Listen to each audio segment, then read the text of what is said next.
Дорогие радиослушатели, здравствуйте. Я вас приветствую в студии радио «Спутник Абхазия» в программе «Мое дело». И с вами я, Асида Малия.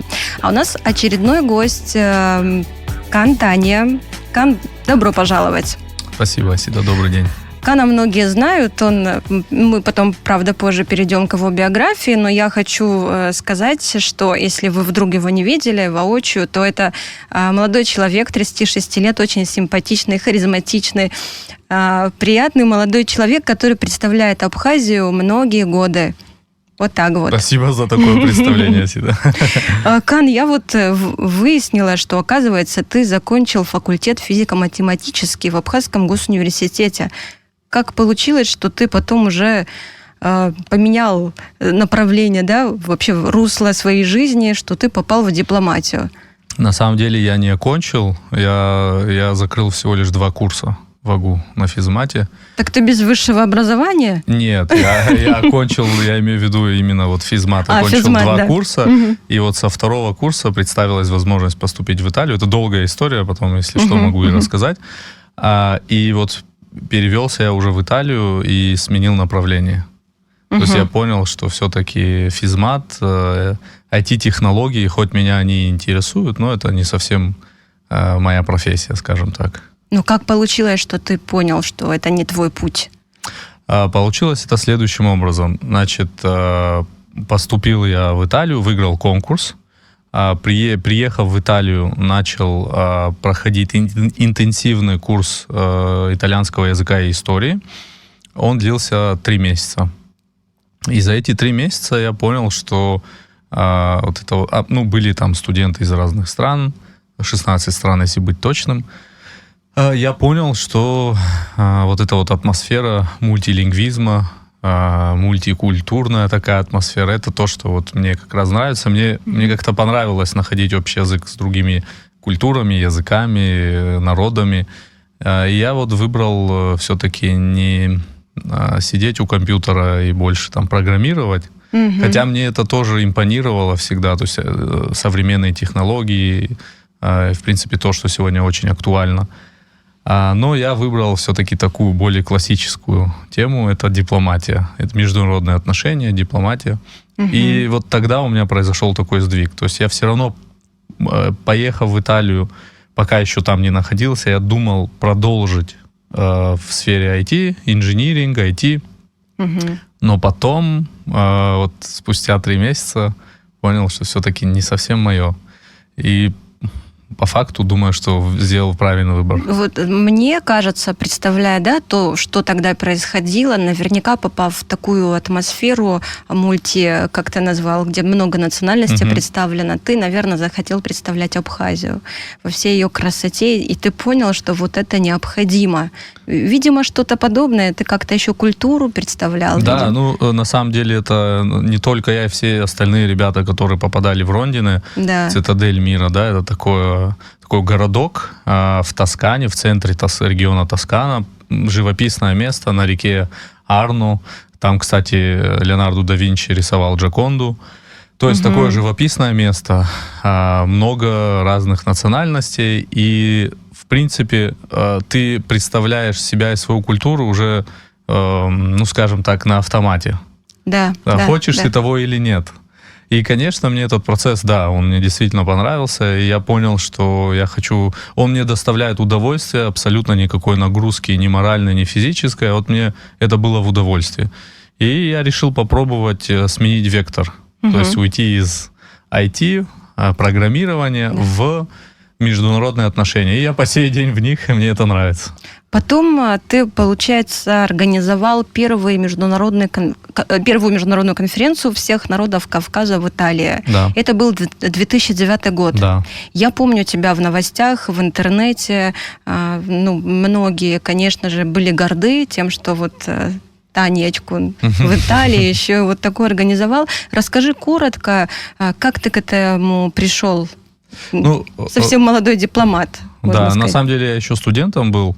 Это произошло после, грузино-юго-остинской войны 2008 года, после 5-дневной войны. Я был 2 августа, прилетел в Сухум, на каникулы обычные. Началась потом война в Южной Осетии. И у нас здесь, понятно, достаточно напряженная обстановка была. И там Кудожское ущелье, помните все эти события, да? Да, конечно. Вот, и, соответственно, по возвращению уже в Италию после всех этих событий, мы как-то собрались с ребятами с Кавказа. Там много было разных ребят с Кавказа, в том числе и грузины, и осетины, и ингуши, и чеченцы. В общем, собрались попить чаю, ну и заодно как-то обсудить этот момент. И поймали себя на мысли, что мы абсолютно неконструктивно обсуждаем, а лишь спорим. И мы понимали, что у нас диаметрально противоположные позиции, и ни к чему общему мы не придем. Поэтому как-то возникла абсолютно вот в такой дискуссии, возникла идея сделать Дни культуры Кавказа в Рондине сначала, а оттуда дальше уже из этого не я один, это не моя идея что-то вот совместное сделать, да, а дальше уже эту идею мы начали разрабатывать все вместе, вот студенты с Кавказа, и она вылилась в то, что давайте-ка организуем некий круглый стол, пригласим, скажем так, гражданских активистов из всех стран Кавказа и России в том числе, потому что Северный Кавказ в России находится. Соответственно, все эту идею поддержали, но мы хотели, скажем так, собрать людей вокруг какой-то идеи. Не просто приехать и пообщаться. И тогда так это вот сложилось. Я как раз в университете проходил выход из кризиса после Первой мировой войны. Ну, так вот это абсолютно спонтанно все сложилось. И мы предложили Рондине вот написать некие пункты для мира на Кавказе.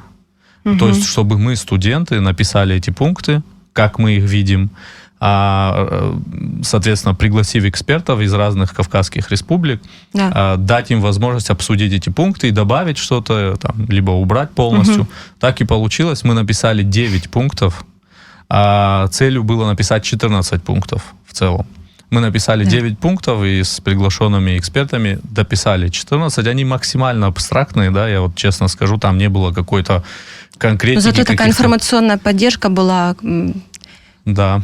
Весомая, хочу сказать. 3 года длился проект, то есть это не разовая акция была. Мы его и в Европарламенте, и с евродепутатами обсуждали, и в итоге евродепутаты, 35 человек, проголосовали за эти 14 пунктов для мира на Кавказе, как резолюции, вернее, рекомендации по проведению политики на Кавказе. То есть это такой достаточно важный был момент. Потом мы эти документы перевели на все языки Кавказа. Далее итальянская делегация во главе с президентом Рондины, ассоциации Рондины Франко Вакари, он собрал целую делегацию, состоящую из студентов, из профессуры университетов, и он объехал все абсолютно республики Кавказа, и Северного, и Южного, и эти 14 пунктов вручал главам республик, премьер-министрам и так далее. То есть, даже. Да, достаточно крупный проект. Мы у Папы Римского побывали. Я помню тоже это фото, да. Да, на самом деле это было на самой начальной стадии, потому что в Министерстве иностранных дел Италии нам... Да, история понятна, очень интересна, и хочу сказать, что хорошая работа для достаточно молодых людей, которые, возможно, в целом видят политику, делают выводы, но зато делают то, что могут. А другое дело, что не было никогда вот за твою карьеру такого ощущения, что дипломатия, она, призвана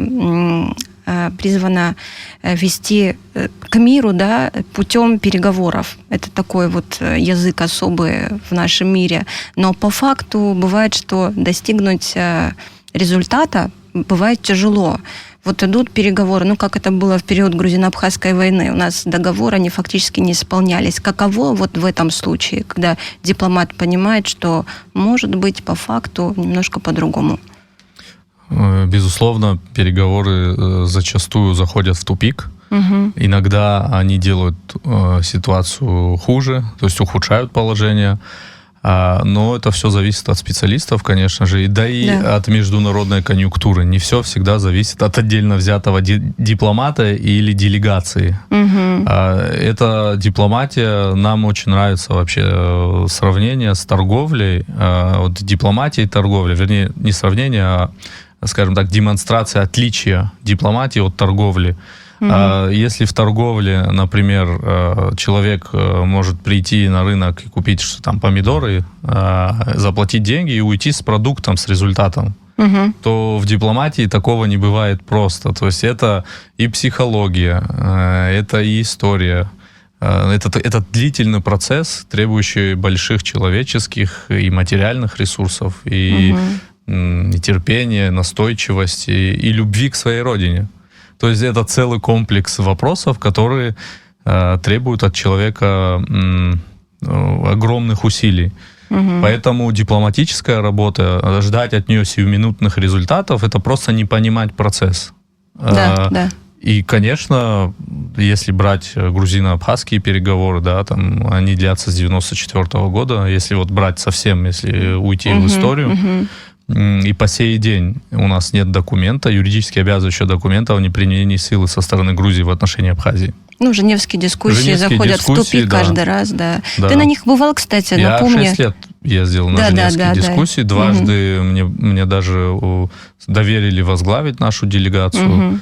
И это колоссальный опыт для наших дипломатов. Я должен сказать, что это большая школа, потому что в женевских дискуссиях участвуют дипломаты высокого уровня из основных геополитических акторов, которые мы знаем. Кан, мы часто в новостях пишем, показываем, видим фото, видео, как это происходит, но это такая внешняя оболочка. А что происходит внутри? Всегда интересно, что особенного ты подчеркнул бы в целом вообще, наверное, во взаимоотношениях, в том, как это происходит? Что это из себя представляет? Да, конечно, женевские дискуссии, как и любые другие переговоры, они делятся на официальную и неформальную части.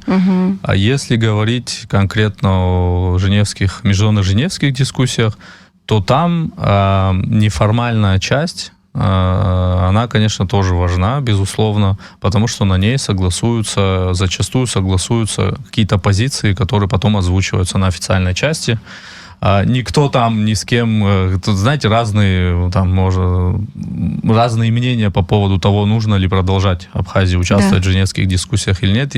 Лично мое мнение, я считаю, что да, потому что пока они ведутся, по крайней мере, мы получаем информацию из первых уст от наших заингурских соседей, которые тоже что-то планируют, тоже свою политику ведут, и мы там, на местах, получаем информацию, скажем так, от первоисточника. То есть вы общаетесь с глазу на глаз, да? Да, мы общаемся с глазу на глаз, дипломаты на то они дипломаты, они должны общаться со всеми, в этом их функция заключается.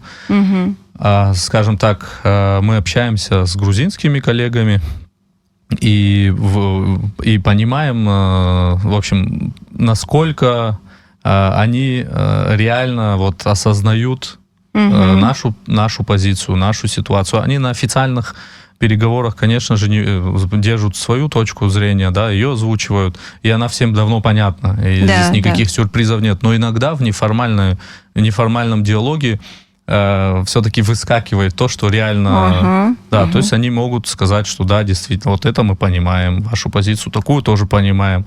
И это не редкость. Потому что наша позиция на самом деле... Кан, бывает такое, что эмоции берут вверх? Вот бывает.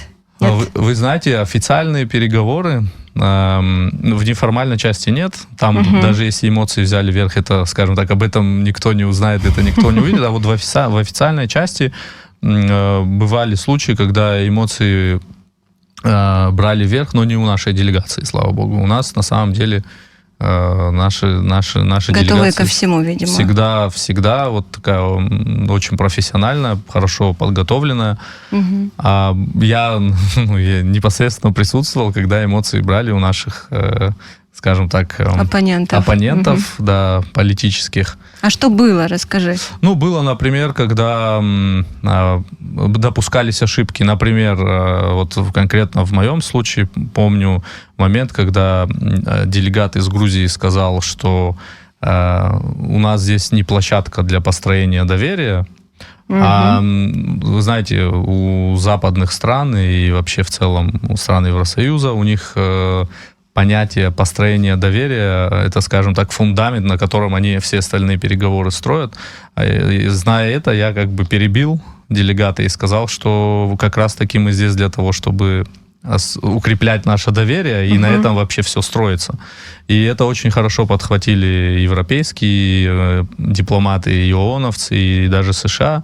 И, естественно, начали говорить, что мы здесь как раз для построения доверия. И вот в этот момент у грузинского делегата его эмоционально выбило это. И вся его речь, которая была построена на том, чтобы как бы нас поставить в неудобное положение, в итоге обернулась из-за того, против что него. Он перенервничал, и она абсолютно повернулась в другую сторону, в противоположную сторону, и так получилось, что он даже ее до конца не договорил. И на этом мы ушли даже на паузу, я помню.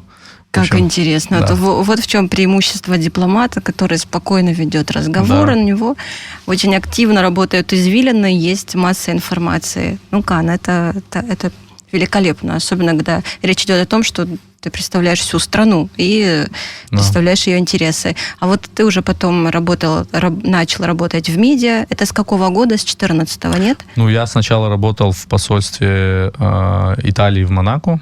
Да, ну, биографию я помню, имею в виду, что потом в Абхазии ты начал работать. по приглашению Вячеслава Андреевича Чирикба. Да. Вообще в Абхазию я, скажем так, вернулся вот по случаю, потому что Вячеслав Андреевич был с визитом в Италии, и он пригласил меня сопровождать его в качестве переводчика на тот момент. И мы сразу сошлись, и во мне, ну, как единомышленники, сразу вот поняли друг друга с полуслова.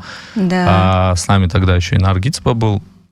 Вот. И, соответственно, я увидел, что и Инар в команде у Вячеслава Андреевича.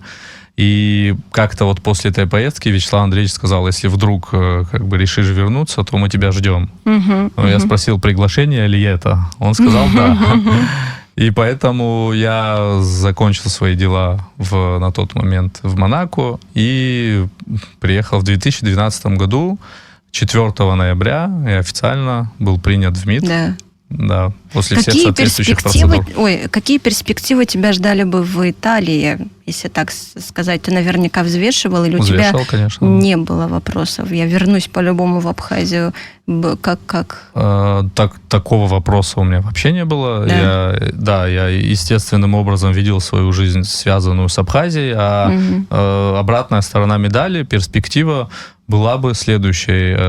Мне нужно было еще 3,5 года отработать, в том случае в посольстве Италии в Монако. Я бы получил гражданство итальянское, и меня бы официально приняли, аккредитовали как итальянского уже дипломата. И дальше уже дальше уже никто не знает, скажем так. Вот, но я четко понимал, что это не мой путь, не моя жизнь представлять Италию, хотя это тоже неплохо. И такой бы уникальный случай получился бы, Абхаз, представляющий Италию. Интересно, да. Но мне по душе все-таки было больше представлять и рассказывать о своей стране, о своей родине, нежели тоже родной, но все-таки... это не мать, это Абхазия, это родина-мать. А так, Италия мне тоже близка, конечно, но не до такой степени. Да. Кана, вот меня всегда, знаешь, что удивляет, допустим, когда бывают официальные встречи, есть порядок, или правила поведения, как это говорится в дипломатических кругах, да, по правилам рассадки, по правилам, допустим, иерархии, да, кто с кем поздоровается, как это происходит. Этому понятно, что специально обучают, но как не запутаться в самый волнительный момент? Ну, есть понятие дипломатический протокол, да, и, конечно же, ему обучают. есть специальные отделы, да, департаменты, которые следят за тем, чтобы протокол соблюдался. У дипломатов все очень всегда официально, и дипломаты обращают на это внимание. Среди дипломатов, даже у каждого дипломата есть дипломатический ранг. Есть должность, занимаемая в Министерстве иностранных дел или там в дипломатических миссиях, и есть еще дипломатический ранг. А у тебя какой ранг? Мне в 2016 году президент Абхазии присвоил ранг чрезвычайного полномочного посланника 2 класса. Да, 2 класса. Да. Вот. И вот с 2016 года служу в этом классе. Служу, потому что это дипслужба. Да. Соответственно, мы обращаем внимание на протокол, естественно, когда речь идет об официальных мероприятиях. И это все приходит с опытом. Конечно, зазубривать что-то, ну, и, скажем так, не все страны живут на самом деле по протоколу, да, то есть не все его соблюдают. Это уже уходит на второй план, особенно в западных странах. Какая самая необычная какая-то встреча дипломатическая была? Может быть, не просто там по характеру, а, я не знаю, что-то особенное тебе, может быть, запомнилось за весь период своей работы? Может быть, был какой-то случай смешной, запоминающийся? Улыбнулся. Да, ну, случаев, на самом деле, запоминающихся было много, но если говорить про протокол именно, то, конечно же, запомнились с точки зрения диппротокола, с точки зрения его четкости, запомнились встречи, приемы в Розовой вилле в Женеве. Это постпредство Российской Федерации при ООН, да, и там же посольство у них. Соответственно, такая розовая красивая вилла, посол, и вот после всех переговоров он отдает от имени посольства прием дипломатический. И вот, скажем так, я лично в первый раз тогда увидел, как проводят по всем канонам дипломатии и протокола, как проводятся приемы. Потому что там был посол Бородавкин, который сейчас посол России в Казахстане, высочайшего уровня дипломат. Естественно, и Григорий Борисович Карасин, там первый зам министра был тогда, да. И вот протокол там действительно удивляет. Это все на высшем уровне. Четко. Там сначала каждый у входа в основной зал стоит кафедра, на ней лист рассадки с именами, где кто сидит. То есть все понятно даже без направления. Да, ты, зайдя в зал, уже сразу все понимаешь. Это колоссальная работа отдела, да, как я понимаю. Понятно, да. Этикет, ну тут, скажем, за столом стандартный этикет. Там просто наше время подходит к концу, у нас там буквально несколько минут, так быстро оно проходит, особенно когда интересно. Не бывает ли порой такого ощущения, что ты там оглядываешься куда-то, на кого-то смотришь, который более свободен по графику, вот ты там обязан чаще быть в костюме, в строгой одежде, не хочется иногда устал от этого. Может быть, у меня другое направление, я выберу, подумаю, перенаправлю себя. Бывает ли такое у тебя? Нет, уже такого не бывает. Это бывало, все, да? Бывало, но это все, скажем так, уже все утвердилось окончательно. Я четко понимаю, что дипломатия, причем все виды ее дипломатии, и публичная, да, и классическая, и публичная, это все то, что мне искренне нравится, и я это делаю, можно сказать, практически на энтузиазме. Поэтому это то, что просто приносит мне удовольствие. Ну вот сейчас, например, слушает нас выпускник, будущий абитуриент, скажем так, будущий студент, и он хочет, я тоже хочу быть таким, как Кантанья. И что бы ты сказал, это легко вообще? Легко быть дипломатом или к этому тяжелый путь все-таки идет? К чему должен быть готов человек?